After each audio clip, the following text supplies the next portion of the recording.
Meile on nüüd külla tulnud üsna värske tüdrukute ansambel nimega Pliks või õigemini pool ansamblist, sest tegelikult on teid ju 4.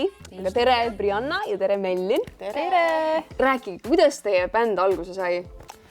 Me saime alguse tegelikult nii, et meil oli selline tüdrukute punt, kellega me tahtsime siis sellist projekti teha.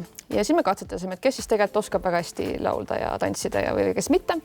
Ja meil käis läbi siin päris palju erinevaid tüdrukuid ja jõudsime kuidagi niisuguse kombinini, mis meile vist kõige rohkem sobis. Ja kõige tähtsam on see, et grupi puhul, kuna me peame hästi palju koos töötama igapäevaselt, siis et me sobiksime ka sõpradena kokku, ehk siis meil tekiks nagu see sõprus, et meil on hästi huvitav see ka, et meil kõik liikmed peavad olema natukene erinevad, aga samas, et me sobiksime nagu ühtselt kokku.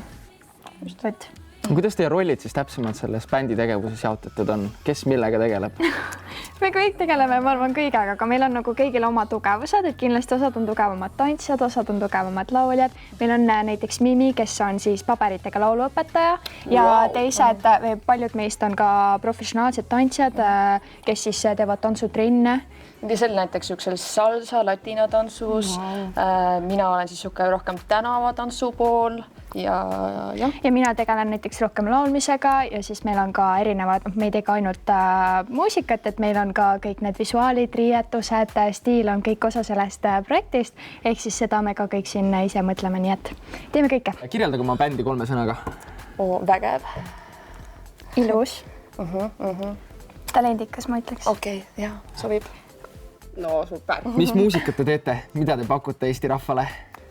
Meie muusika on tegelikult hetkel väga seinast seinas. Me üritame leida ka sellist täiesti enda soundi ja me tahame kõik väga erinevaid asju veel proovida ja katsetada. Et kindlasti saame hästi palju inspiratsiooni lääne popartistidest, kindlasti ka Korea ja Jaapani artistidest. Ja muidugi ka meie enda Eesti artistid, et me oleme ikkagi Eesti põhised ja praegu me ikkagi tahame täiesti eestikeelset muusikat teha Eesti inimestele, nii et tuua nagu seda, mis on välismaal populaarsust kogunud ja me näeme, et inimeste meeldib, tuua seda siis nagu Eestisse lähemale. Aga teil on ju nüüd mõni 3 lugu juba valminud, eks ole? 3 lugu. Kas see on täiesti teie enda oma looming?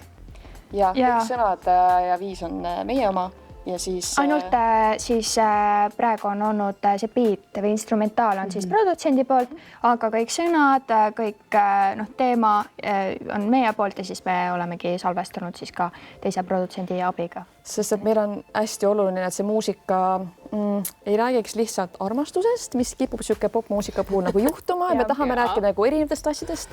Eks viimane laul räägib hüpnoosist, ehk siis keskendume sellise teistsuguse nurgale võib-olla. See põhimõtteliselt räägib siis teiste inimeste nagu muusikaga kontrollimisest või selle võimu nende juhtimisest. Et kui kujutan ette, et ma seda laulu esitan, siis ma olengi võib-olla seal lava peal niimoodi, et inimesed ei suuda lihtsalt sinust eemale vaadata, et selline võimas tunne ja ma arvan, et me väga tahame jõuda sinna lavale, et sa lihtsalt tunned ka tunda, et elada koos niimoodi rahvaga seal. Kuhu te selle bändiga jõuda soovite?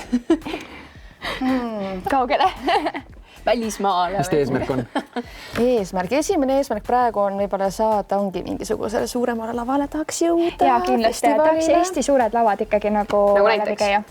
Unibetti. Tahaks kindlasti suvel minna festivalidele, et me kindlasti praegu ka järgmiste lugudega mõtleme, et kuidas siis võib-olla kas äkki teha midagi sellist suvise vibe'iga, võib-olla midagi sellist natukene peo või sellisele elu nautimise vibe'iga. Et eks me veel mõtleme, midagi pole kindel, aga kindlasti tahaks nagu jõuda sinna. Anni, ma ei tea, kuidas sinuga, aga mina kuulasin paari nende lugu ja jalg hakkas all tatsuma küll. Aitäh, et te meile külla tulite, palju edu, palju jõudu, mega vinged olete. Aitäh!